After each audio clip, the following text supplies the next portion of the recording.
കല്യാണം കളിയല്ല എന്നൊരു ചൊല്ലുണ്ട്. ഒരു കല്യാണം നടത്തി CPM നേതാക്കൾ പുലിവാല് പിടിച്ച വിവരം എല്ലാവർക്കും അറിയുന്നതാണ്. വെറും പുലിവാലല്ല, പിടിച്ചിരിക്കുന്നത് കരിമ്പുലിയുടെ വാലിലാണ്. ആ കരിമ്പുലി ഈ നേതാക്കളെയും കൊണ്ടേ പോകൂ എന്നാണ് ഇപ്പോൾ സ്ഥിരീകരിക്കപ്പെട്ടിരിക്കുന്നത്. കേസ് പോക്സോയാണ്. പ്രായപൂർത്തിയാകാത്ത പെൺകുട്ടിയെ വിവാഹം കഴിപ്പിക്കാൻ കൂട്ടുനിന്നു. ഈ വിവരം എല്ലാവർക്കും അറിയുന്നതാണ്. നമ്മുടെ കുംഭമേള ഫെയിം മൊണാലിസ ഭോസ്ലെ എന്ന വെള്ളിക്കണ്ണുള്ള ചാരക്കണ്ണുള്ള സുന്ദരിയുടെ വിവാഹമാണ് CPMനെ പുലിവാല് പിടിപ്പിച്ചിരിക്കുന്നത്. CPM നേതാക്കൾ തങ്ങളുടെ മതേതരത്വം തെളിയിക്കാൻ വേണ്ടി ചാടി ഇറങ്ങി ഇപ്പോഴിതാ ഉള്ളേ പോകുന്ന അവസ്ഥയിലാണ്. എന്താണ് സംഭവിച്ചിരിക്കുന്നത്? വാസ്തവത്തിൽ ഈ പെൺകുട്ടി പ്രായപൂർത്തി ആയതാണ്. ഇവർ ഒരു സിനിമയിൽ അഭിനയിക്കാനാണ് ഇവിടെ എത്തിയത്. അങ്ങനെ സിനിമയിൽ അഭിനയിക്കാൻ എത്തിയ ആ പെൺകുട്ടി കാമുകനുമൊത്ത് ഏതാണ്ട് സിനിമാ ഷൂട്ടിങ്ങൊക്കെ തീർന്നപ്പോൾ കാമുകൻ മറ്റാരുമല്ല, അത് ഫർമാസ് ഖാൻ എന്ന വ്യക്തിയാണ്. ഈ ഫർമാസ് ഖാനോടൊപ്പം ഈ പെൺകുട്ടി നേരെ തമ്പാനൂർ പോലീസ് സ്റ്റേഷനിലെത്തി. തങ്ങൾക്ക് വിവാഹം കഴിക്കണം, തങ്ങളെ അതിന് അനുവദിക്കാതെ തടസ്സപ്പെടുത്താൻ കുടുംബം പിന്നാലെ വരുന്നുണ്ട്, സുരക്ഷ വേണം, പോലീസ് ഇടപെട്ട് തങ്ങളുടെ വിവാഹം നടത്തിത്തരണം എന്നൊക്കെ ആവശ്യപ്പെട്ട് ആധാർ കാർഡിൻ്റെയും ജനന സർട്ടിഫിക്കറ്റിൻ്റെയും ഒക്കെ പകർപ്പ് സ്റ്റേഷനിൽ നൽകി. അത് പോലീസ് പരിശോധിച്ചോ ഇല്ലയോ എന്ന് നമുക്കറിയില്ല. എന്തായാലും അതിൻ്റെ അടിസ്ഥാനത്തിൽ അവർ വിവരം ഈ പറഞ്ഞതുപോലെ സർക്കാർ ഇപ്പോൾ ഇടതുപക്ഷത്തിൻ്റേതാണ്. അതുകൊണ്ട് പോലീസിൽ നിന്ന് ആ വിവരം വളരെ പെട്ടെന്ന് തന്നെ ഇടതുപക്ഷത്തെ, പ്രത്യേകിച്ചും CPMലെ നേതാക്കളുടെ ചെവിയിലെത്തി. അവർ കേട്ട പാതി കേൾക്കാത്ത പാതി, കാള പെറ്റു എന്ന് കേട്ട ഉടനെ കയറുമെടുത്ത് ചാടിയിറങ്ങി നേരെ തമ്പാനൂർ സ്റ്റേഷനിലെത്തി. ആരൊക്കെ? നമ്മുടെ തിരുവനന്തപുരം ജില്ലയുടെ താൽക്കാലിക സെക്രട്ടറി AA റഹീം, അതുപോലെ തിരുവനന്തപുരത്തിൻ്റെ സ്വന്തം മന്ത്രി V ശിവൻകുട്ടി പണ്ടേ എടുത്തുചാട്ടക്കാരനാണ്, നമുക്കറിയാം.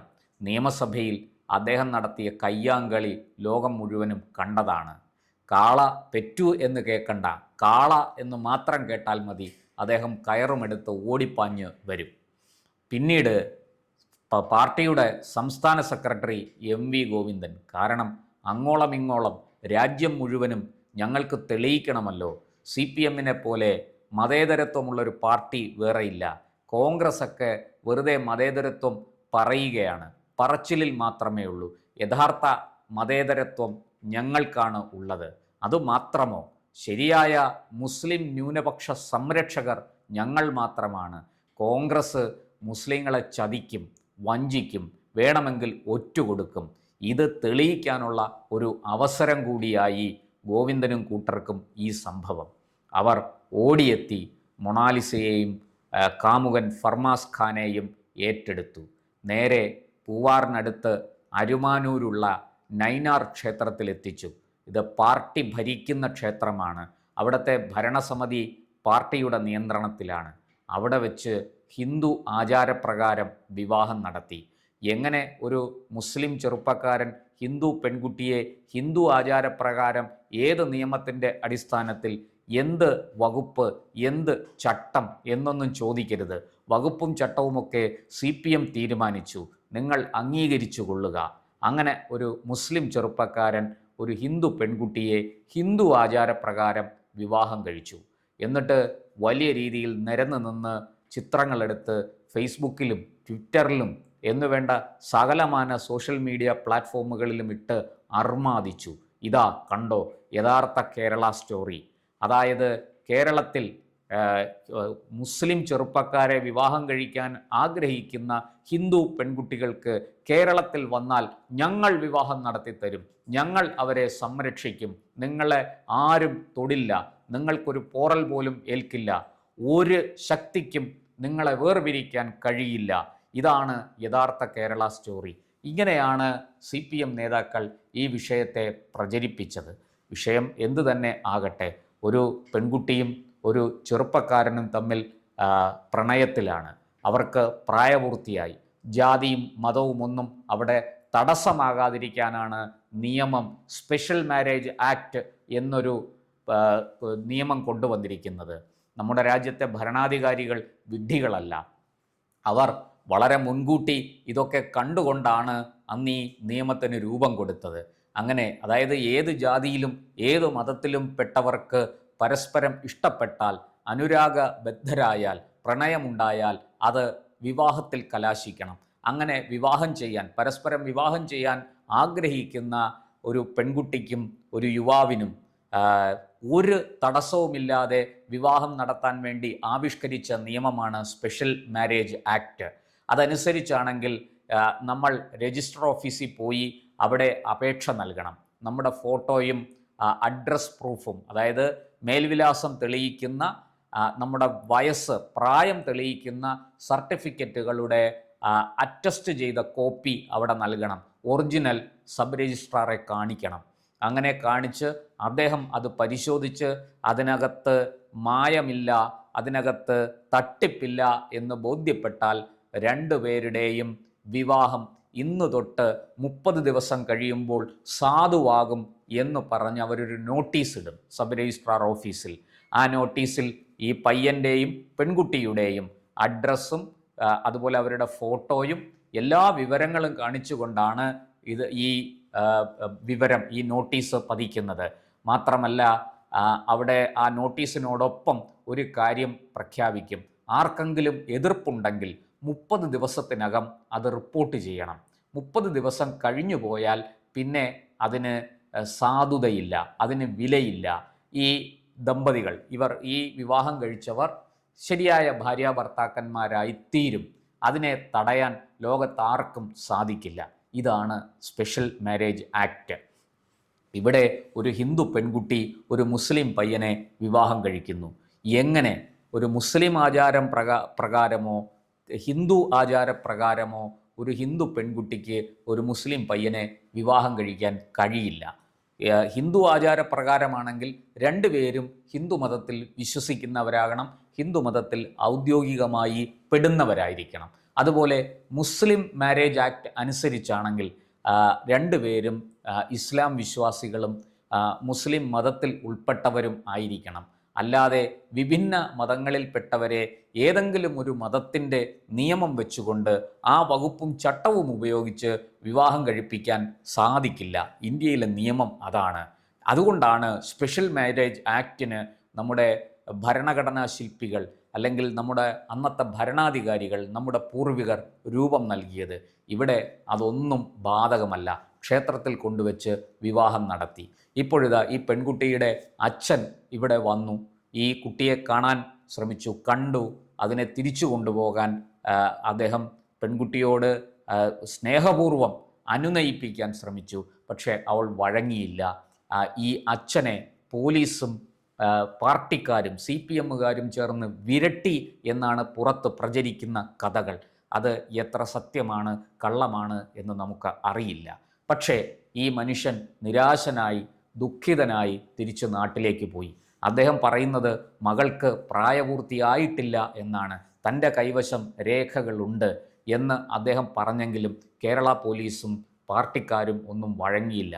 ഇത് കേരളമാണ്, ഇവിടെ നിങ്ങളുടെ അടവൊന്നും നടക്കില്ല എന്ന് പറഞ്ഞ് വിരട്ടി ഭീഷണിപ്പെടുത്തി ആ പാവം അച്ഛനെ, വലിയ അറിവും പഠിപ്പുമൊന്നുമില്ലാത്ത ആ അച്ഛനെ, ജയ്സിംഗ് ഭോസ്ലെ എന്ന അച്ഛനെ ഇവിടെ നിന്ന് ഓടിച്ചു. ഒടുവിൽ അദ്ദേഹം ജന്മനാട്ടിൽ തിരിച്ചെത്തി. മധ്യപ്രദേശിലെ ഇൻഡോറിലാണ് അദ്ദേഹം ഇപ്പോൾ കഴിയുന്നത്.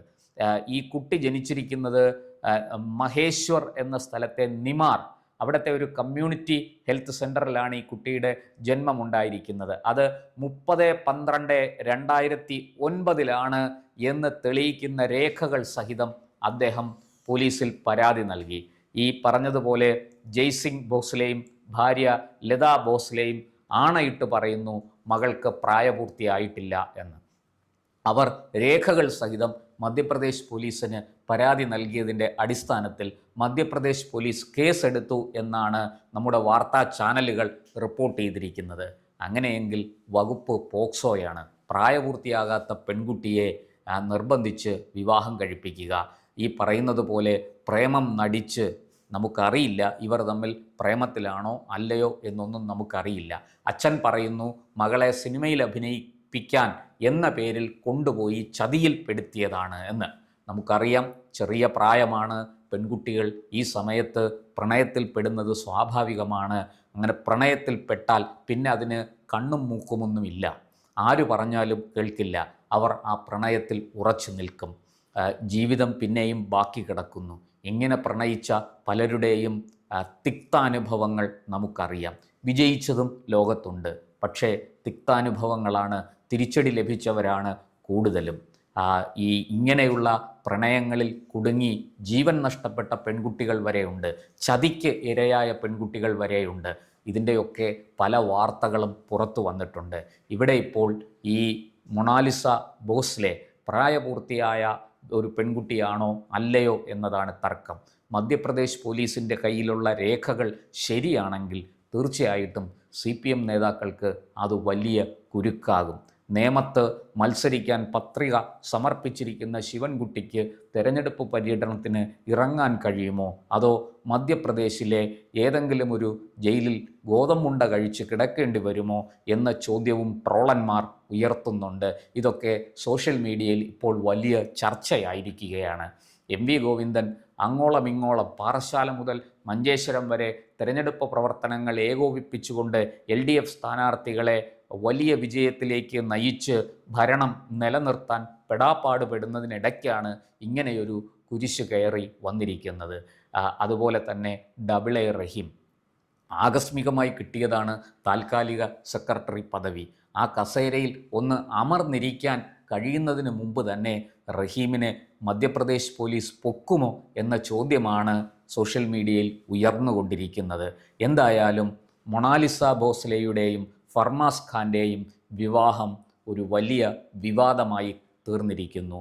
ഈ പറയുന്നത് പോലെ മധ്യപ്രദേശ് പോലീസിൻ്റെ കയ്യിലുള്ള രേഖകൾ ശരിയാണെങ്കിൽ അത് തീർച്ചയായിട്ടും ഗുരുതരമായ ഒരു ക്രിമിനൽ കുറ്റത്തിന് കൂട്ടുനിന്നു, ഒരു ക്രിമിനൽ പ്രവൃത്തിക്ക് കൂട്ടുനിന്നു എന്നതാണ് വ്യക്തമാക്കുന്നത്. കേരള പോലീസിനും അതിൽ നിന്ന് രക്ഷപ്പെടാൻ കഴിയില്ല. ഈ പറഞ്ഞതുപോലെ ആധാർ കാർഡ്, മൊണാലിസ ഹാജരാക്കിയ രേഖകളുടെ, ആധാർ കാർഡ് അടക്കമുള്ള രേഖകളുടെ വസ്തുത, യാഥാർത്ഥ്യം വേണ്ട വിധത്തിൽ പരിശോധിക്കാതെ പോലീസ് ചാടിയിറങ്ങി ഈ കല്യാണം നടത്തിക്കൊടുത്തു, അതിന് സുരക്ഷ കൊടുത്തു എന്നാണെങ്കിൽ തീർച്ചയായിട്ടും വലിയ പിഴവാണ് സംഭവിച്ചിരിക്കുന്നത്. അതിന് കേരള പോലീസും കേരളത്തിലെ ആഭ്യന്തര വകുപ്പും മറുപടി പറയേണ്ടി വരുമെന്ന് തീർച്ചയാണ്. എന്തായാലും നമ്മുടെ പാർട്ടി സെക്രട്ടറി MV ഗോവിന്ദൻ മാസ്റ്ററെയും അതുപോലെ തന്നെ മുൻ മന്ത്രി V ശിവൻകുട്ടിയെയും അതുപോലെ പാർട്ടിയുടെ താൽക്കാലിക ജില്ലാ സെക്രട്ടറി A റഹീമിനെയും മധ്യപ്രദേശിലെ ജയിലിലെത്തി സന്ദർശിക്കാനാണ് കേരളത്തിലെ മാധ്യമപ്രവർത്തകർക്ക് യോഗമെങ്കിൽ അതിനെ തടയാനും ആർക്കും കഴിയില്ല. കൂടുതൽ വാർത്തകളും വിശേഷങ്ങളും നേരിട്ട് ലഭിക്കാൻ ജനങ്ങളിൽ നിന്ന് ജനങ്ങളിലേക്ക് ജനഭൂമി ന്യൂസ് സബ്സ്ക്രൈബ് ചെയ്യൂ. ബെൽ ബട്ടൺ അമർത്താനും മറക്കരുത്.